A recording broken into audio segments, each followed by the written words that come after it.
battuto il calcio di punizione, attenzione, rete!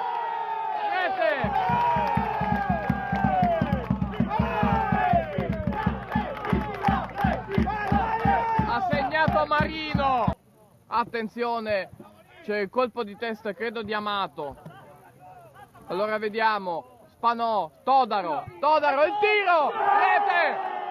rete, ha segnato, Todaro,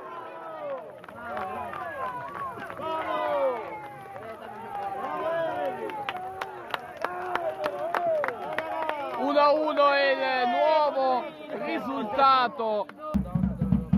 Ancora Todaro, bersato da ben due uomini e Salemi, D'Amico, intervento di Caradonna, sì, non c'è fallo, si va avanti, Mione liscia, attenzione, c'è la possibilità, rete, ha segnato Pisciotta,